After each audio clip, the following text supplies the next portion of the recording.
오늘 하나님이 우리에게 주신 말씀은 시편 28편 1절에서 9절까지의 말씀입니다. 제가 가지고 있는 성경으로 구약 820쪽입니다. 시편 28편 1절에서 9절까지의 말씀을 봉독하겠습니다. 여호와여, 내가 주께 부르짖으오니 나의 반석이여, 내게 귀를 막지 마소서. 주께서 내게 잠잠하시면 내가 무덤에 내려가는 자와 같을까 하나이다. 내가 주의 지성소를 향하여 나의 손을 들고 주께 부르짖을 때에 나의 간구하는 소리를 들으소서. 악인과 악을 행하는 자들과 함께 나를 끌어내지 마옵소서. 그들은 그 이웃에게 화평을 말하나 그들의 마음에는 악독이 있나이다. 그들이 하는 일과 그들의 행위가 악한 대로 갚으시며 그들의 손이 지은 대로 그들에게 갚아 그 마땅히 받을 것으로 그들에게 갚으소서. 그들은 여호와께서 행하신 일과 손으로 지으신 것을 생각하지 아니하므로 여호와께서 그들을 파괴하고 건설하지 아니하시리로다. 여호와를 찬송하며 내 간구하는 소리를 들으심이로다. 여호와는 나의 힘과 나의 방패이시니 내 마음이 그를 의지하여 도움을 얻었도다. 그러므로 내 마음이 크게 기뻐하며 내 노래로 그를 찬송하리로다. 여호와는 그들의 힘이시요 그의 기름 부음 받은 자의 구원의 요새이시로다. 주의 백성을 구원하시며 주의 산업에 복을 주시고 또 그들의 목자가 되시어 영원토록 그들을 인도하소서. 아멘. 오늘 우리에게 주시는 하나님의 말씀의 제목은 하나님께 부르짖으라는 제목으로 말씀을 나누겠습니다. 시편 150편 가운데 다윗의 시는 73편이 있습니다. 거의 절반을 차지하고 있지요. 다윗의 시를 계속해서 묵상하다 보면 일정한 기도의 패턴이 있음을 알게 됩니다. 다윗은 큰 어려움을 많이 겪었지요. 그래서 다윗의 시를 보면 악인, 원수, 군대, 대적, 전쟁 등 큰 고통과 환난, 죽을 것 같은 큰 위기와 시련이 가득했다는 것을 알 수 있습니다. 다윗은 큰 어려움이 있을 때마다 오직 하나님만 의지했습니다. 하나님께만 매달립니다. 이 어려움을 해결해 주실 분이 누구이신지 알고 있는 거지요. 그래서 죽을 것 같이 고통을 토로하다가 갑자기 찬양의 시로 바뀝니다. 다윗의 시를 보면 탄식이 갑자기 감사와 찬양으로 급변하는 것을 볼 수 있습니다. 어느 구약 학자는 다윗의 시편의 내용이 급변화하는 이유에 대해서 논문까지 썼다고 합니다. 고통과 환난으로 가득 찼던 다윗의 시가 감사와 찬양과 기쁨으로 급변한 이유는 바로 하나님께서 그 기도를 들어주셨기 때문입니다. 또한 기도 가운데 하나님께서 다윗과 함께 하시고 도와주심을 깨닫게 하셨기 때문이지요. 저 역시 큰 고민이 있을 때 주여, 땅이 꺼질 것 같이 외치다가도 감사합니다 예수님 으로 바로 바꾸어서 말을 합니다. 주여 하는 동안 이 문제를 해결해 주실 분은 하나님, 우리 주님밖에 없다는 것을 깨닫게 되기 때문이지요. 전지전능하신 하나님이 해결해 주실 거야. 사람을 의지해서 해결될 문제가 아니고 그 무엇도 내 문제를 해결하지 못해. 그러나 창조주 하나님은 모든 것을 하시는 분이시지. 하나님이 반드시 해결해 주실 거야. 기도 가운데 하나님께서 깨닫게 하시고 하나님의 역사들을 생각나게 하십니다. 다윗이 토로하여 간절히 기도하는 동안 하나님께서 베푸신 은혜와 능력을 생각나게 하시고 깨닫게 하십니다. 오늘 말씀인 시편 28편 말씀도 다윗의 시의 패턴대로 위기와 시련으로 시작합니다. 1절 말씀에서 간절히 여호와 하나님을 부르는 다윗을 만나게 됩니다. 여호와여, 내가 주께 부르짖으오니 반석이신 하나님께서 귀를 막지 말아 주옵소서 토로합니다. 하나님께서 내 기도를 듣지 않으시면 내가 무덤에 내려가는 자와 같다고 말합니다. 이 말은 너무 고통스러워 죽을 것 같다는 것이지요. 죽을 만큼 힘듭니다. 라고 기도하고 있습니다. 다윗의 시를 보면 이 세상의 모든 고통스러워하는 이들을 대변하는 것 같습니다. 죽을 만큼 힘들다고 하나님께 부르짖습니다. 잠잠하지 마시고 응답하여 달라고 간절히 기도합니다. 2절 말씀에서 다윗은 지성소를 향하여 손을 들고 기도하지요. 지성소는 하나님을 만나는 곳입니다.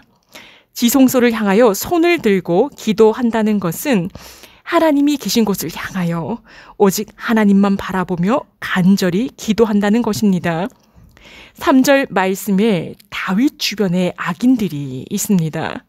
그들은 이웃에게 화평을 말하지만 그 마음에는 악독이 가득하다고 합니다.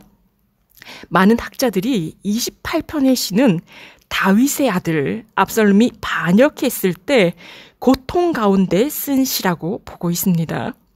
다윗의 아들 압살롬이 반역할 때 압살롬을 따르는 자들은 모두 다윗을 따르던 신하들이었습니다.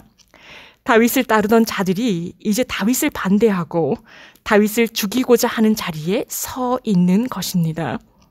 4절에서 다윗은 악한 자들의 악한 행위를 하나님께서 갚으시고 마땅히 받을 것으로 그들에게 갚으시라고 말합니다. 원수를 갚아달라는 것이 아닙니다. 악을 행한 자들이 자신이 행한 대로 보응을 받아야 한다는 것이지요. 예수님께서 비판하는 자는 비판을 받는다고 하셨습니다. 악을 행하는 자는 악을 행한 대로 보응을 받는 것. 다윗은 원수를 갚는 것이 아니라 하나님의 공의와 정의가 실현되기를 기도하고 있습니다. 5절 말씀에서 악을 행하는 그들은 하나님께서 이루신 업적들과 지금까지 모든 역사를 이끌어 오심에 대해서는 그 마음과 생각에 안중에도 없다고 합니다. 악인들은 하나님의 뜻이 아니라 자신의 욕심에 의해 악을 행하고 있다는 것이지요. 자신들의 욕심을 따라 악을 행하는 그들에게 하나님은 그들을 무너뜨리시고 다시는 세우지 않으시기를 다윗은 기도합니다. 6절부터 9절까지 급격하게 기도 내용이 달라집니다. 6절 말씀을 보시면 여호와를 찬송하며 내 간구하는 소리를 들으심이로다. 아멘. 하나님께서 다윗의 부르짖는 기도를 들어주셨습니다.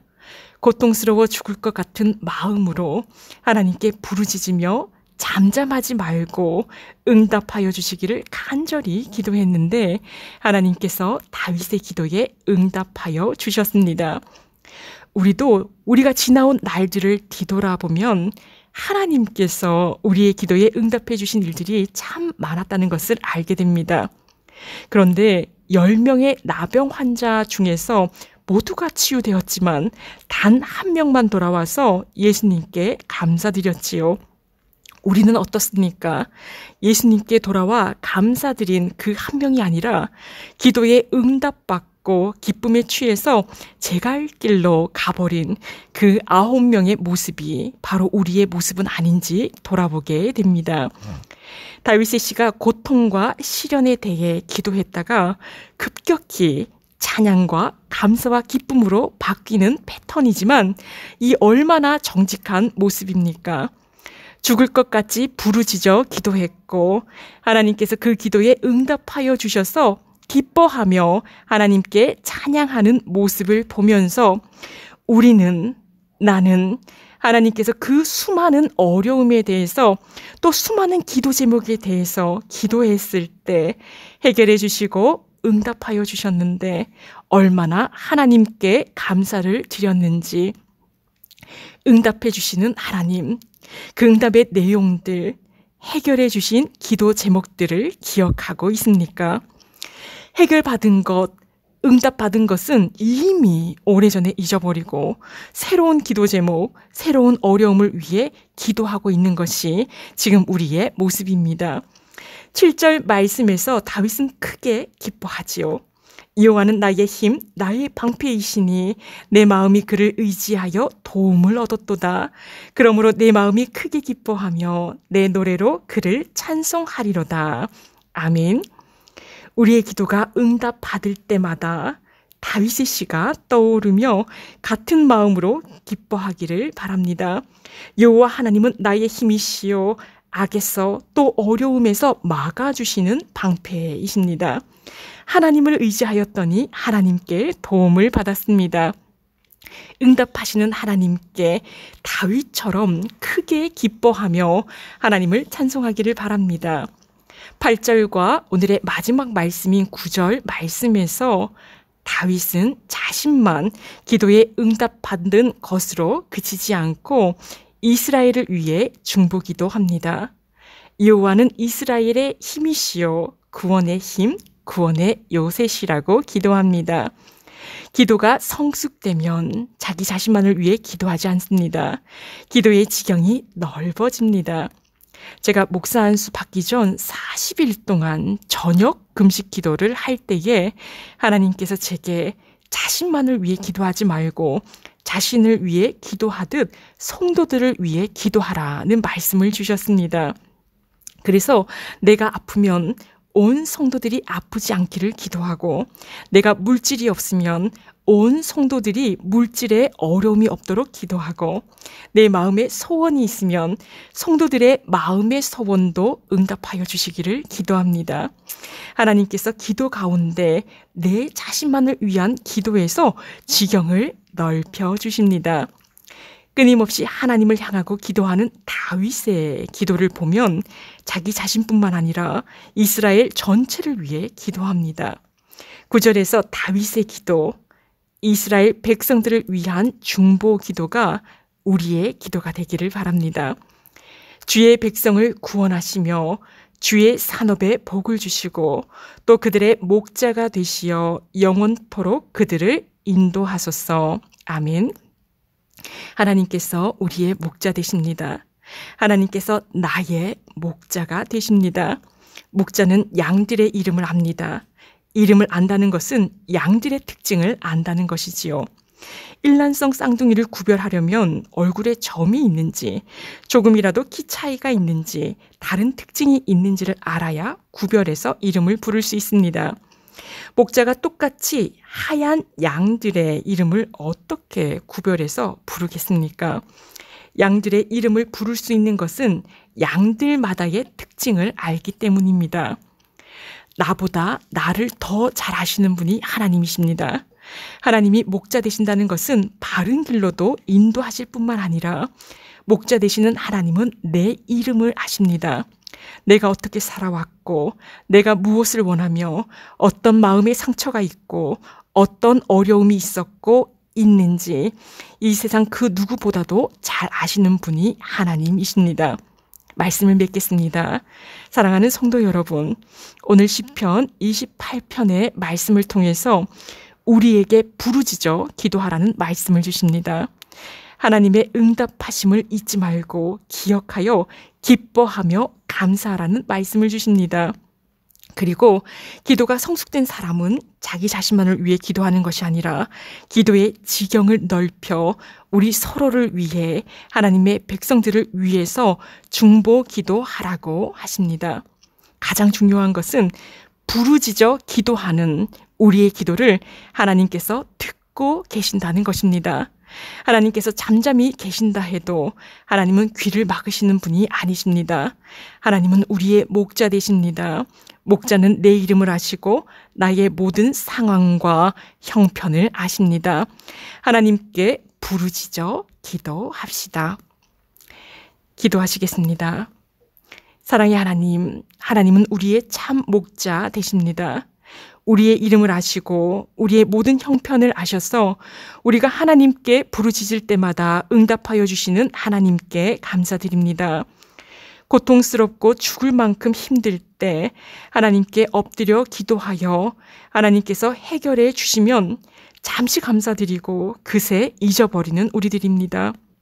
우리를 용서하여 주옵소서.